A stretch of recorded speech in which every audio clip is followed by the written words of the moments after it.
சூரியனுக்கு பகை சனி என்று சொல்லப்படும். இந்த பகை என்றால் என்ன?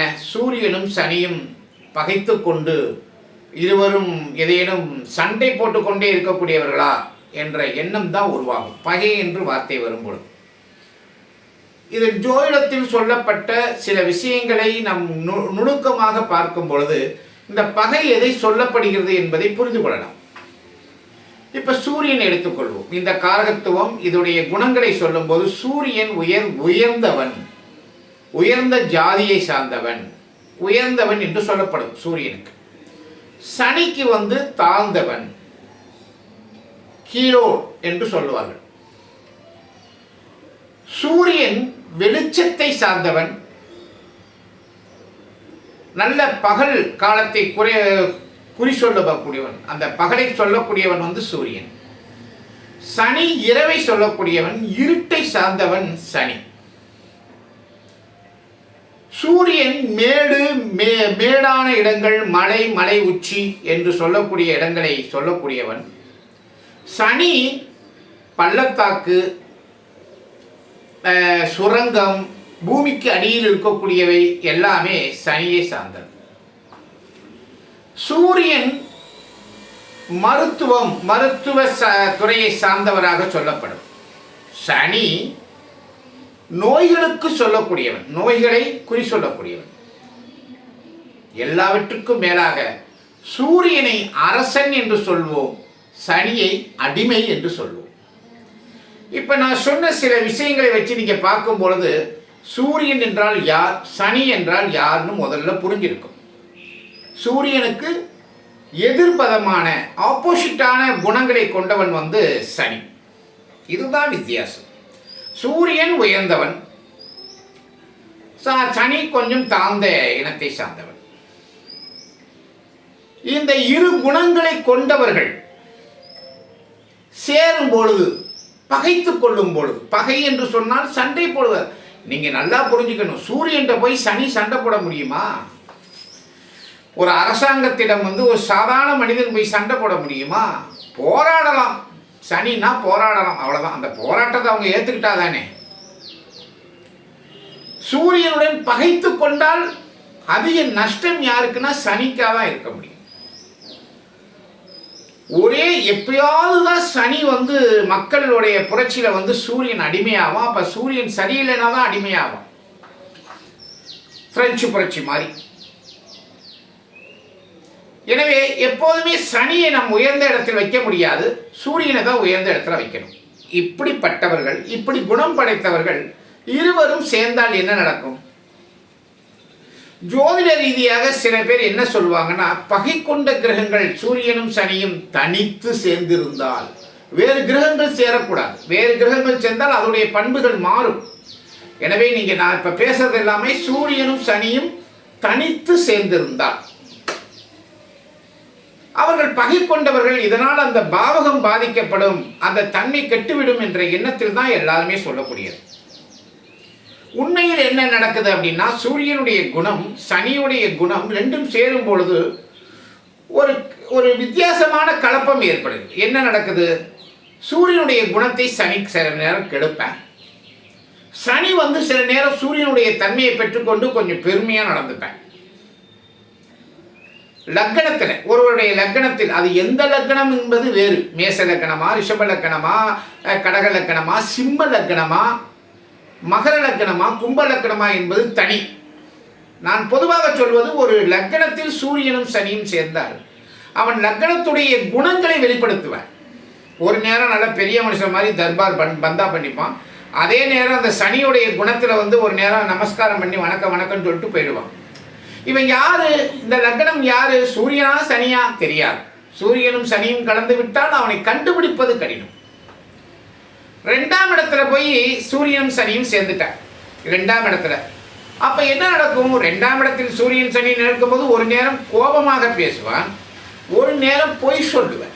சூரியன் பொய் சொல்ல மாட்டான் மேக்சிமம், ஆனால் சனி பொய் சொல்லுவான். பெரிய பந்தாவா பேசுவான் சூரியன், ஒரு நேரம் சனி அப்படியா அப்படின்னு மறைத்து பேசுவான். இந்த சூரியனும் அந்த சனியும் சேரக்கூடிய அந்த குணங்கள் அந்த 2ஆம் இடத்துல பாதிக்கும். பகைத்து கொண்டதனால் அல்ல, அந்த குணங்கள் சேர்வதால். சூரியனும் சனியும் தனித்து 7ஆம் இடத்தில் இருந்தால், கணவன் மனைவி என்று சொல்லக்கூடிய 7ஆம் இடத்தில் இருந்தால், பார்ட்னர்ஷிப், நண்பர்கள் உறவினர்கள் என்ற இடத்தில் இருந்தால் கேட்கவே வேண்டாம். அவங்க எப்படிப்பட்டவங்களா இருப்பாங்கன்னு நமக்கும் தெரியாது, இவங்க அவங்கள்ட்ட போய் எப்படி பழகுவாங்கன்னு தெரியாது. இந்த சூரியன் சனியும் 7ஆம் இடத்துல இருக்கும் பொழுது மிகப்பெரிய பாதிப்பாக சொல்லப்படும், தனித்து இருந்தால். மீண்டும் மீண்டும் சொல்றேன். அப்போ சூரியனும் சனியும் தனித்து 7ஆம் இடத்தில் இருந்தால் கண்டிப்பாக ஒரு குடும்ப வாழ்க்கையில் சில பிரச்சனைகளை கொண்டு வரதான் செய்யும். ஏன்னா புரிந்து கொள்ள முடியாது. கணவன் என்ன சொல்றான்னு மனைவிக்கு புரிய முடியாது, மனைவி என்ன சொல்றான்னு கணவனுக்கு புரிஞ்சிக்க முடியாது. மறைத்து வாழ வேண்டிய விஷயங்கள். இந்த சனி என்ன செய்வான், பல விஷயங்களை மறைத்து விடுவான். மறைத்து குடும்பம் நடத்த வேண்டிய அவசியம் வந்துடும். பல விஷயங்களை மறைத்து சொல்லும் பொழுது ஒரு நாள் வெடிச்சிடும்.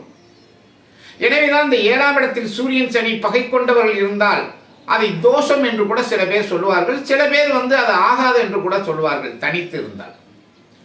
இதனால் கணவன் மனைவியுடைய மரணங்கள்லாம் ஏற்படாது. இப்போ சூரியன் சனி பகை கொண்ட கிரகங்கள் இருந்ததனால் 7ஆம் இடத்தில் இருப்பதனால் அவர்கள் மரணம் அடைந்து விடுவார்கள் அப்படிலாம் கிடையாது. எட்டி எட்டி இருக்கலாம். ஒரு சில பேர் வெளிநாட்டில் இருப்பாங்க, மனைவி இங்கே இருப்பாங்க. அந்த வெளிநாட்டில் இருக்கக்கூடிய கணவன் என்ன செய்கிறான்னு மனைவிக்கு சரியாக தெரியாது. மனைவி இங்கே என்ன பண்ணிட்டு இருக்காங்கிறது கணவனுக்கு சரியாக தெரியாது. அந்த வரவு செலவு மற்ற விஷயங்களில் ஒருத்தவங்களுக்கு தெரியாமலேயே ஓடும். இந்த பிரிந்திருக்கும் தன்மையை சூரியனும் சனியும் ஏற்படுத்தலாம். 10ஆம் இடத்தில் சூரியன் சனி இருந்தால் அது ஒரு விதத்தில் வலுவாக போவான், உழைக்கவும் சொல்லுவான், தர்பாரையும் காட்டுவான். இந்த அரசியலில் மட்டும் இந்த சூரியன் சனி 10ஆம் இடத்தில் இருந்தால் நல்லா டெக்னிக்கலாக மேலே வந்துடுவாங்க. எப்படி நடந்துக்கணுங்கிறது நல்லா தெரிஞ்சிடும். பேர் வந்தாலும் சரி, பேர் கெட்டு போனாலும் சரி, அதையும் அந்த பேர் கெட்டு போனால் கூட அதையும் அரசியலாக்கிடுவாங்க. அது ஒரு அரசியல் தன்மையில் ஒரு விஷயம் 10ஆம் இடத்தில் ஒரு வலுவை கொடுப்பேன். இந்த சூரியன் சனி இவ்வாறு சேர்ந்திருந்தால் எப்படி நடந்து கொள்ளும் என்பதை தான் நான் இங்கே உதாரணமாக சொல்லியிருக்கேன். தயவு செய்து நல்லா புரிஞ்சுக்கணும். பகைத்துக் கொள்பவர்கள் சேர்ந்து விட்டால் அவர்கள் பலன் தர மாட்டார்கள் என்று சொல்வது முதல்ல ஒரு சின்ன ஆய்வுக்குரிய விஷயம். சூரியனுடன் சனி அஸ்தங்கமாகிவிட்டால், மறைந்து விட்டால் சனி வேலை செய்ய மாட்டான். அதெல்லாம் கிடையாது, சனி வேலை செய்வான். என்ன, சூரியனுடைய பவரில் போய் சனி மறையும் பொழுது, சூரியனுடைய வெளிச்சத்தில் சனி தெரியாமல் போகும்போது, அஸ்தங்கம் ஆகும்போது சூரியனுடைய தன்மை பெருசாக இருக்கும், ஆனால் சனியுடைய குணமும் இருக்கும். என்னதான் இருந்தாலும் சனியுடைய குணம் அங்கே இருக்கு. அஸ்தங்கமாகி அந்த சனி செயல்படாமல் போகாது, செயல்படும். அது லக்கணத்தில் இருக்கானா, 2ஆம் இடத்தில் இருக்கானா, 4ஆம் இடத்தில் இருக்கானா, 5ஆம் இடத்தில் இருக்கானா, 7ஆம் இடமா, 10ஆம் இடமா என்பதெல்லாம் பொறுத்து, அது எந்த லக்கணத்தை பொறுத்து.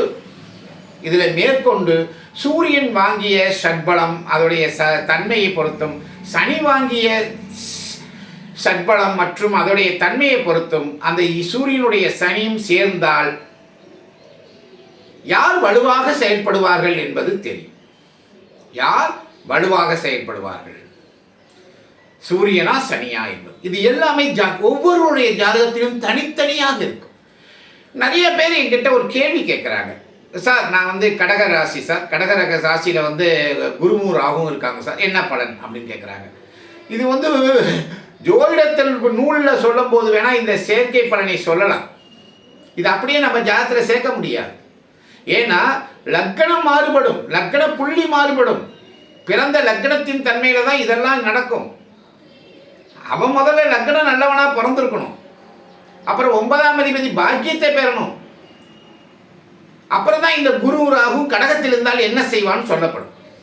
என்னுடைய கமெண்ட்ஸில் பாருங்க, நிறைய பேர் இப்படி தான் கேள்வி கேட்டிருப்பாங்க. இது ஒரு பிறந்த ஜாதகத்தை வைத்துக்கொண்டு சொல்லும் பலன்தான் சிறந்ததாக இருக்குமே ஒழிய, வெறும் இந்த பொது பலனாக நீங்கள் எடுத்துக்கொண்டு பார்த்தால் அது சரி வராது. அது ஜோதிடத்துக்கும் பெரிய அழகு கிடையாது. பொது பலன் என்பது என்னன்னா, ஒரு பொதுவாக இந்த கிரகங்கள் இப்படி சேர்ந்தால் இதை செய்வான் என்று சொல்லக்கூடியது. அது நம்ம ஜாதகத்தில் பார்க்கக்கூடாது. இதை நல்லா புரிஞ்சுக்கங்க. அடுத்தடுத்த பதிவுகளில் இந்த கோசார பலன்கள் எப்படி நடைபெறும், எப்படி எதனால் அந்த கோசார பலனை பற்றி சொல்லப்படுகிறது என்பதையும் சொல்கிறேன். என்னுடைய கருத்துக்களும் இந்த ஜோதிட விளக்கங்களும் உங்களுக்கு எந்த அளவுக்கு உங்களுக்கு புரியுது, இதனால் உங்களுக்கு என்ன பலன் என்பது தெரிந்தால் நீங்கள் பதிவு பண்ணுங்கள், கமெண்ட் பண்ணுங்கள். மற்றபடி உங்களுடைய லைக்ஸ் மற்றும் அந்த சப்ஸ்கிரிப்ஷன் பண்ணுறது என்னை மேற்கொண்டு அதிக ஜோதிட விஷயங்களை சொல்வதற்கு ஆர்வம் தூண்டும். நன்றி, வணக்கம். ஓம் சாய்ராம்.